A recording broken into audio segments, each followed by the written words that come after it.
Welcome to the Great Detectives of Old Time Radio from Boise, Idaho. This is your host, Adam Graham. If you have a comment, email it to me, box13@greatdetectives.net. Follow us on Twitter at Radio Detectives and become one of our friends on Facebook, facebook.com/Radio Detectives. Well, before we do get started, I do want to let you know the program's brought to you by the financial support of our listeners. And I want to start out by thanking Melanie so much for her support. And we also welcome our first 3 Patreon supporters. There's Mick, and at the rookie level of $2 a month. Thanks so much for Steven for his support. And then John at the Master Detective level, available at $15 or more. If you'd like to support our show on a monthly basis, go to patreon.greatdetectives.net. And you can also support us with one-time gifts at support.greatdetectives.net. And you can do that by PayPal, and there's also a mail-in address. On the Patreon side, as of this recording, we're $782 a month away from getting an upgraded server. Also over at greatdetectives.net, my review of The Brazilian Connection, a Saint telefilm starring Simon Dutton. And you can get all of my articles and reviews for greatdetectives.net automatically delivered to your Kindle. And you can try that service out free for 2 weeks in the Kindle store. Just search for Great Detectives of Old Time Radio. All right, well, now it's time for today's episode of Dragnet. The original air date, June the 1st of 1950, and the title is The Big Fake. Ladies and gentlemen, we suggest that you pay particular attention to an important announcement, which will be given at the end of tonight's program.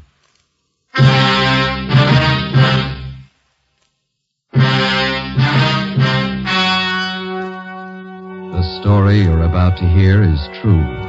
Only the names have been changed to protect the innocent. Dragnet.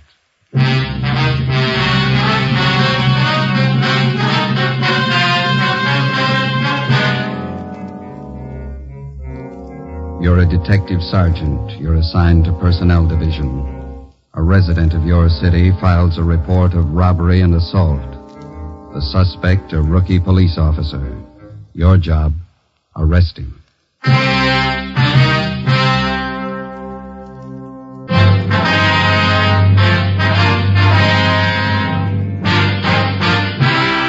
Dragnet, the documented drama of an actual crime.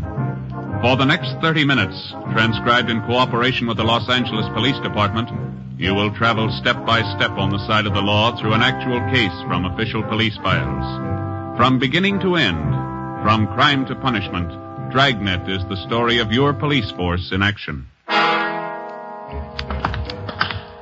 It was Wednesday, April 9th. It was foggy in Los Angeles. We were working a day watch out of personnel. My partner's Ben Romero, the boss is Deputy Chief Holman, Commander BIA. My name's Friday. We're on the way over from the City Hall, and it was 5:25 p.m. when we got to Central Division. The assembly room. How's the wife? See him, Joe? Yeah, that looks like him over there. I'll let you know. Hi. You Russell Clark? Yeah, that's right. Friday and Romero, personnel. All right. Lieutenant Drummond over at BIA would like to talk to you. All right. When do you want to see me? Right now. Okay. We'll look at the cap.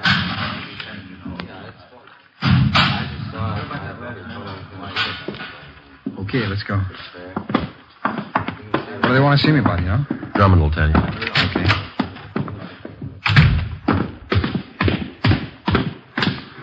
How long you been on the job, Clark? About 2.5 months. How do you like it? Oh, I like it fine. Wife doesn't think much of it. She wanted me to stay at my old job. What was that? Selling insurance. Likes to have me home nights. Doesn't like to be alone, especially now. Yeah? She's expecting a couple of months. You know how they get. Yeah. Let's cross here. Hey, I put in a request for day work. You think that's why personnel wants to see me? I don't know. I don't think so. Boy, I'd sure like to get that day watch. Yeah. Is that the way you fellas started? I did, yeah. You started in traffic, didn't you, Ben? Yeah, huh? Had 9 months of it. Go ahead, Clark. Oh, thanks. I have to be on the job at 6. Think it's going to take very long? I don't know. Hi, Friday. Hi. Right in, lieutenant's waiting. Personnel, Coleman. Lieutenant? Yeah, come in. This is Officer Clark, Lieutenant Drummond. How do you do, sir? Oh, hey, Clark. Sit down. Thanks.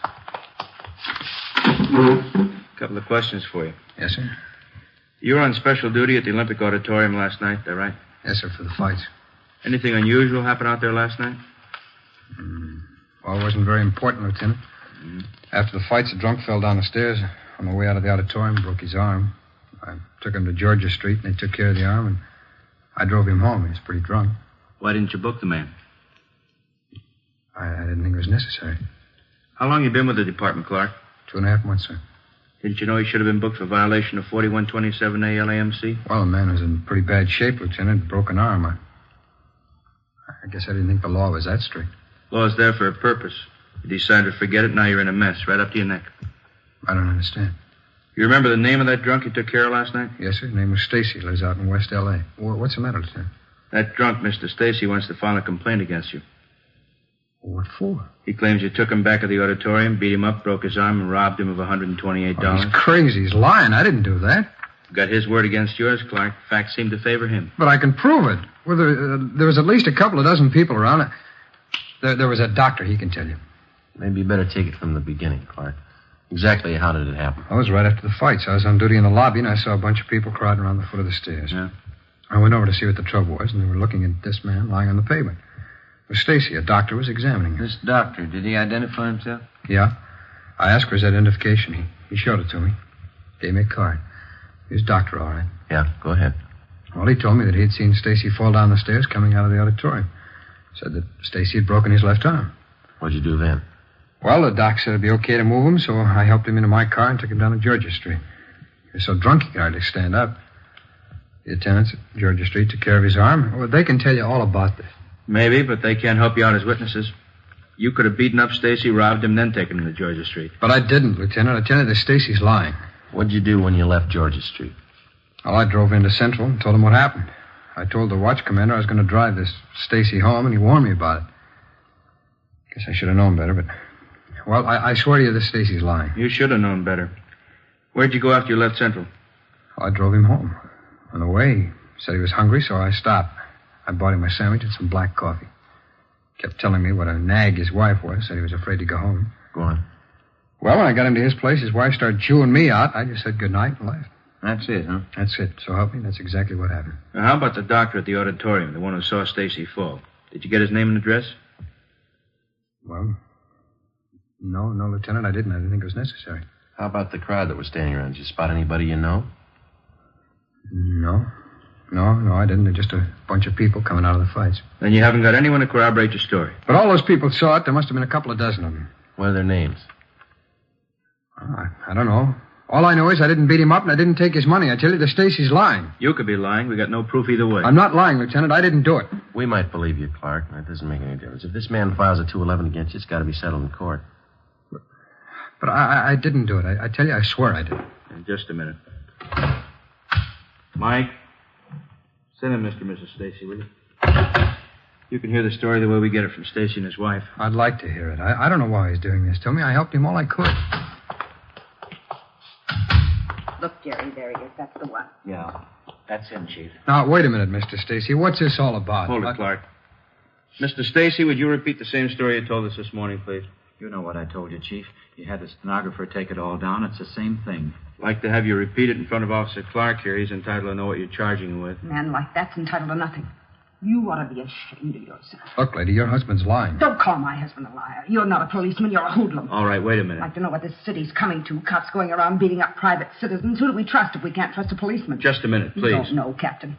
You should have seen my husband when that officer brought him home last night. Arm all bandaged, his face all cut up. He was hurt so bad he could hardly stand up. He was too drunk to stand up, lady. Don't you get fresh with me, All right, that's enough.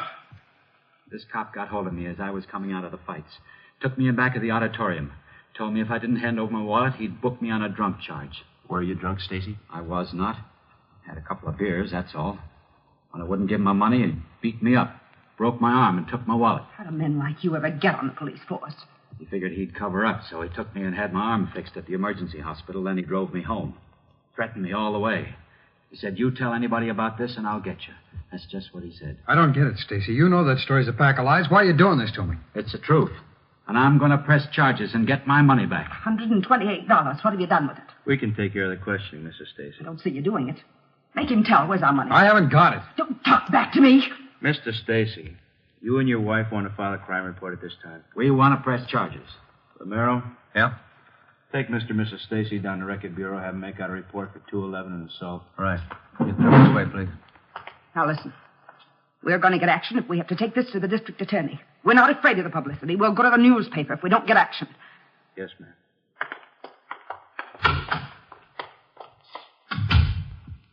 What's it, Clark? They're lying. I can't prove it, but they're lying. Well, you can see the position it puts us in. If you're innocent, we'll do all we can. If you're guilty, we'll see you get everything that's coming to you. But they're lying. You know that. Not up to us. The court's going to have to decide. That's it. That's it. No, there's no other way, Clark. We got 4,500 men in the department. We don't claim they're all saints. Once in a while, a bad cop comes along and pulls a caper, and all of us get a black eye. This book of rules is the only protection we got against that. By failing to enforce the law, you violated your duty as a police officer. Got yourself in a real mess, Clark. Like anybody else, you get a fair trial. That mean I'm dropping the force? Those people have filed a crime report. Draw suspension pending the outcome of the case. After that, if you're cleared, there'll be a hearing before the Board of Rights. Right through right now? You'll be booked for robbery and assault and held in county jail.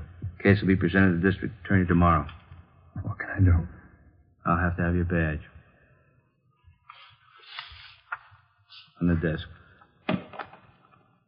Your gun?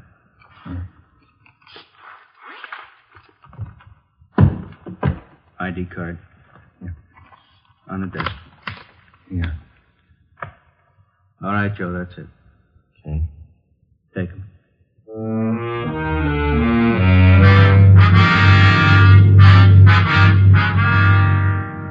6 p.m. Ben returned to the office, and together we took rookie police officer Russell Clark across the street to the Hall of Justice. At the county jail booking desk on the 12th floor, he was booked on suspicion of 211 PC and assault with intent to do great bodily harm. He was lodged in the cell block. Investigating charges against a police officer involves exactly the same procedure as cases where private citizens are concerned. Prove the suspect innocent or guilty. That's the job. If Clark was innocent, it looked like there was only one way of proving it. That was somehow to find the unnamed doctor who was supposed to have seen Stacy fall down the auditorium stairs and then examined him afterward. If Clark was guilty, we had to find proof that his story about Stacy falling downstairs was a lie. Besides that, we had to find evidence that he beat up Stacy at the rear of the auditorium that night and that he robbed him of $128. Thursday, April 10th. Ben and I checked in for work at 7:45 a.m. and found a message from the jailer on the phone board. Clark wanted to see us right away. We met with him in the county jail interview room. How you doing? Not too bad. Don't let it sour you, huh? Sergeant, you really think I rolled that character? Come on, tell me the truth. We checked you out. Good family. You got a fine Army record. No, we don't think you did it. I just can't understand why he picked me out. I tried to help him all I could. Then he walks in the next day with a frame story like that. You got any idea why Stacy would pull something like this on you? I don't know. I'm worried, Sergeant. Believe me, I can't afford to sit here missing my pay. We live pretty close to the budget with a baby coming. I'm worried about the wife. I just don't know what to do. Are you sure you told us everything about this that you remember? Well, that's the one reason I wanted to see you. I didn't sleep much last night. I kept trying to remember the name of that doctor. Yeah?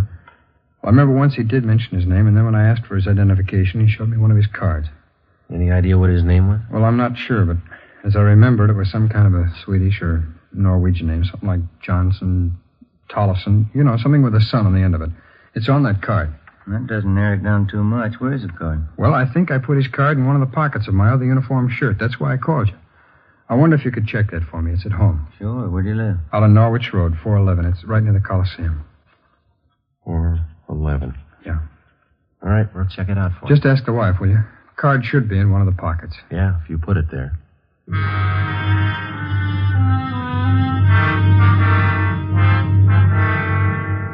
Ben and I left the interview room at the county jail and drove out to the home of Officer Clark on Norwich Road. We introduced ourselves to his wife and told her what we were after.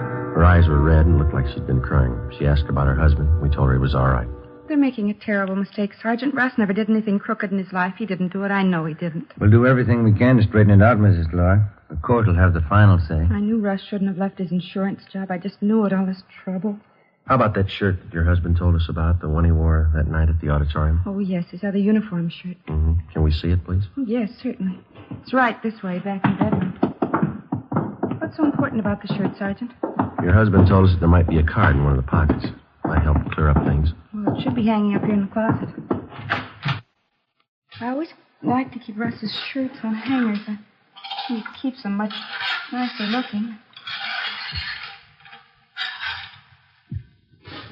What's the matter? This morning I sent it to the cleaners.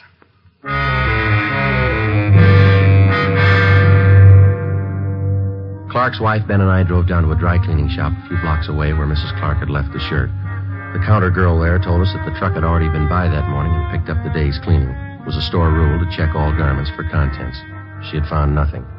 We got the address of the main plant, the Great Northern Dry Cleaners, a place down on Factory Street. 10:15 a.m. We checked in at the main plant and explained to the manager what we were after. We gave him the tag number of her cleaning, and Mrs. Clark gave him the description of the shirt. We waited in the manager's office while he made a search for the dark blue wool police shirt. How about this one, lady? It's the only blue wool shirt picked up at your cleaners this morning. Yes, that's Russ's shirt. That pocket flap there, I mended it. I'll check the pockets for you. I had to pull it out of the tank. It's all wet. Anything? Not in this pocket. Try the other one. Yeah? Look for yourself. Nothing.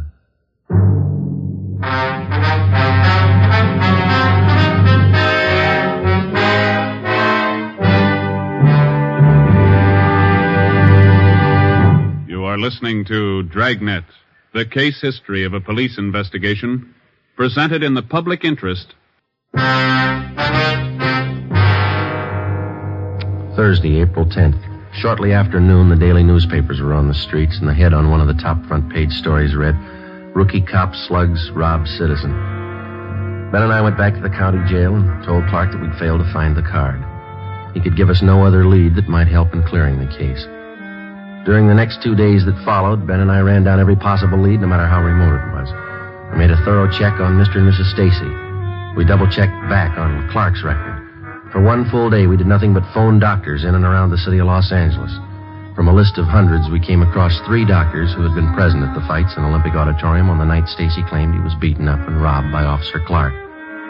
None of the 3 had seen a man tumble down the stairway leading from the balcony to the lobby. None of them had seen any accident or had been called on to help anyone professionally. Monday, April 14th, we met with Lieutenant Ralph Drummond. No go, huh? That's got us, Ralph. We can't figure it. It's almost a fact Stacy's lying. Clark, what about him? Well, there's still nothing to show that he didn't do it. He had the opportunity. Maybe he had a motive. He needs money, you know. Who doesn't? How much you get on Stacy? He and his wife run a second-hand furniture store in South Flower. It's a small business. Stacy's quite a gambler. He bets on the fights. Yeah? We checked around with some of the gang down at the auditorium. Stacy's well known down there. He laid some pretty heavy bets the night he claims Clark rolled him. How much? You got the dope there, Ben. How's it figure out? He lost over $75 in small amounts. Add to that the fact that he was doing some partying. That might account for the 128 he's missing. Stacy blew the roll, was afraid to tell his wife, so he cooked up the story against Clark. Yeah, sure. Maybe that could have been the way it happened. What do you got on the other side? Not much, Ralph. Couldn't dig up anything against Clark. I don't know. He doesn't seem like the type to pull something like that. Maybe not. You still can't prove he didn't do it. How about the papers? You've been plugging for witnesses? Yeah. Here's the ad. Had it running in personals for 4 days now. Oh, thanks. All those saw a man fall down the stairway in the auditorium. Today, please call Michigan 5211-75. No results, sir? No. All the possible doctors in town have been checked out, too. How about the local medical magazines? Got an ad in there, Ralph. Nothing's happened. Mm-hmm. Well, one thing is sure. Something's got to happen. Newspapers are scorching the kid and the department along with him. A victim without a trial makes good reading in the tabloids. There's one thing I can't understand. If Clark's leveling and there was a doctor at the fights that might have looked at Stacy, then where's the doctor? We've had this thing noised all around town. Well, give it a little more time. He might turn up. I kind of like the Stacy angle. How do you mean? Well, suppose we get him in here. Think we could break him down into questioning? No, I doubt that. We can't even get close to him. That wife of his and that lawyer, they're with him all the time. He's afraid to talk to us. Maybe if we passed the word to his wife he'd been gambling, how far can we go on that? Well, she might believe us, she might not. You've seen what she's like. Yeah. I got an idea he sold her on a story, and she's tagging along to get the $128 back. It gives me an idea, Joe. One thing we might have missed. Yeah, what's that? We found out that Stacy did a little partying before he went to the fights at the auditorium that night, didn't we? Yeah, go ahead. We checked out a couple of the bars he was drinking at, but we figure he must have parted away at least $50 out of that $128. Mm-hmm. He didn't spend that much at the bars. Oh, well, sure. He probably hit a few other places, too. That's what I mean. That's still a lot of money to drink up alone. You figure a woman? Maybe. You got any reason to think Stacy plays around? Just one. Yeah? His wife.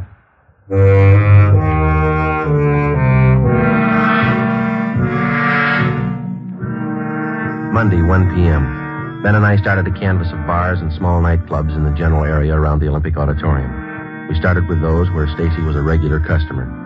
We failed to turn up any leads.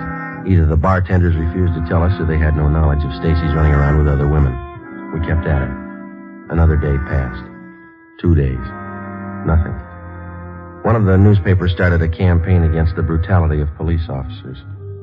On Thursday, we got a tip from a bartender at a place out on Washington Street, the Brown Cow. He told us that he thought he saw a man answering Stacy's description in his bar a few nights before with a flashy blonde in her late 20s. He said he didn't know Stacy too well, but he knew the girl, and he knew the hotel where she stayed. Her name was Sandra Gay, an acrobatic specialty dancer at the cheap nightclub. We checked out her hotel, but she wasn't in. We left word for her to get in touch with us, and we picked up a hamburger and some potato salad for lunch and checked back in at the office. How you doing, Coleman? Not as good as you two. How do you mean? Can't you smell a perfume? It's off a blonde named Sandra Gay. She's waiting in the next room. Won't talk to anybody but you. Thanks. Come on, Ben. Didn't waste much time, did she? Perfume. Sure strong. Your name, Sandra Gay? Yeah, that's right. You the fellas been looking for me? Drop by your hotel. We'd like to ask you a few questions. Sure, it's all right. This is my partner, Sergeant Romero. My name's Friday. How you doing? Hello. Romero. Kind of cute for a cop. What can I help you with? Do you know anybody by the name of Gerald Stacy, Miss Gay? Gerald, yeah, I hate that name. Do you know any man who calls himself that? No, I think that's a terrible name for a man, Gerald. The man we have in mind is pretty short, stocky build, dark hair, and he wears steel-rimmed glasses. Yeah, where's he hang out? Place out in Washington, the Brown Cow. Supposed to have been seen with you. Gerald Stacy. Oh, yeah, I think I know who you mean. Furniture business. He runs a place near the Brown Cow. That's right. You know him? Oh, Pop, sure I know him. We get together once in a while. He's a kick. Pretty big spender? Oh, he's got it, yeah. Last time we went out, he was fine. He can kick it around when he wants to. Oh, Pop. When's the last time you were out with him, Miss Gay? Maybe a week, 2 weeks ago. The Tuesday night, I think, yeah. Tuesday the 8th? Is that about right? Yeah, must have been it. Why, what's it all about? Did you spend most of the evening with him? No, I had to get back to the club, do my act. He went on to the fights over at Olympia. I get it. Personnel, Friday. Is this Sergeant Friday? Yes, that's right. This is Dr. Samuelson talking, Sergeant. I've been out of town. I just got back this morning. I saw the ad in the paper. Yes, sir? I was at the fights that night, Sergeant. What did you want to know? Would you mind telling us, Doctor, did you see a man fall down one of the stairways to the lobby? Certainly. I was the one who examined him.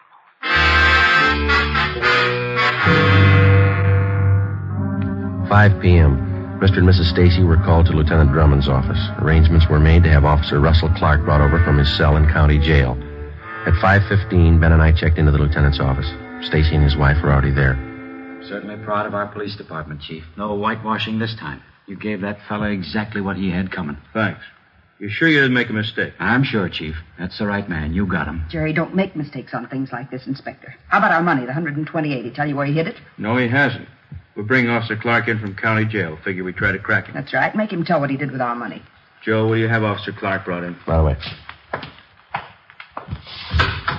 All right. There he is. Where's our money? What have you done with it? Just a minute, please. Stacy, you sure Officer Clark here's the man who beat you up and robbed you? Of course he is. Dragged me behind the auditorium and almost beat me to death. Broke my arm, took all my money. $128. Where is it? I haven't got your money. Joe, bring the doctor in. All right, Lieutenant. In here, Doctor. All right. Mr. Stacy, you're a liar. This officer didn't break your arm.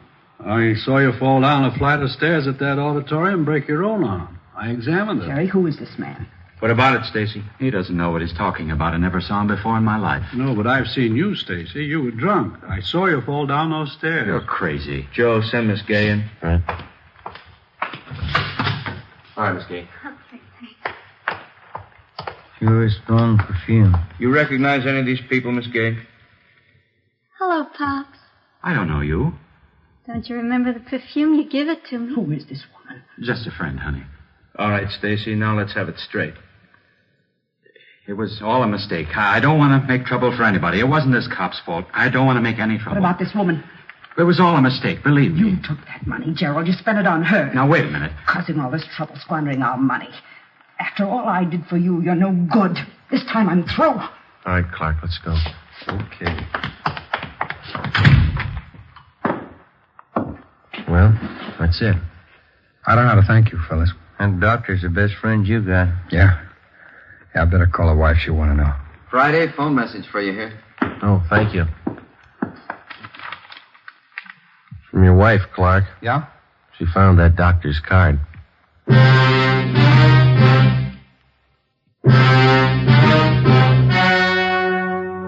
The story you have just heard was true.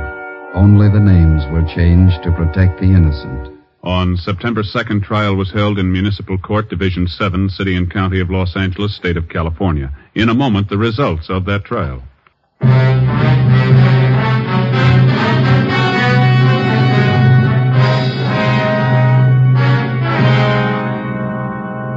Gerald Stacy was tried on charges of filing a false crime report. He was convicted under Section 5250 LAMC and served his term as prescribed by law. Officer Russell Clark was returned to duty with full back pay. Ladies and gentlemen, in response to thousands of letters asking us to broadcast Dragnet at an earlier hour so that the entire family might hear it, we wish to announce that summer scheduling enables us to fulfill these requests. Beginning next Thursday, June 8th, Fatima Cigarettes will bring you Dragnet 1/2 hour earlier over most of these stations. Consult your local newspaper for exact time.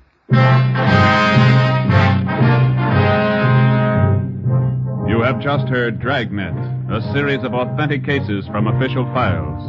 Technical advice for Dragnet comes from the Office of Chief of Police W.A. Wharton, Los Angeles Police Department.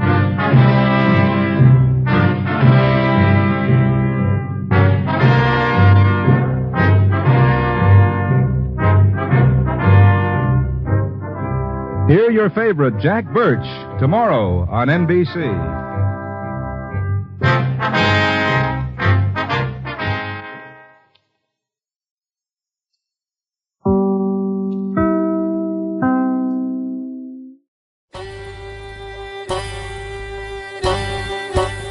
This is Andrew Rhines with OTRWesterns.com, where we stream live old-time radio westerns 24 hours a day, 7 days a week, with a special twist. You select the tracks that get to be played. We've got 1,000 different episodes from shows like Gunsmoke, Tales of the Texas Rangers, Escape, Gene Autry, and many more. Come check us out at OTRWesterns.com/live. Again, that's OTRWesterns.com/live. You're listening to The Great Detectives of Old Time Radio with Adam Graham, and now let's get back into the show. Welcome back. Well, an interesting look at police officers and police departments handling allegations. And it'd be something that Dragnet would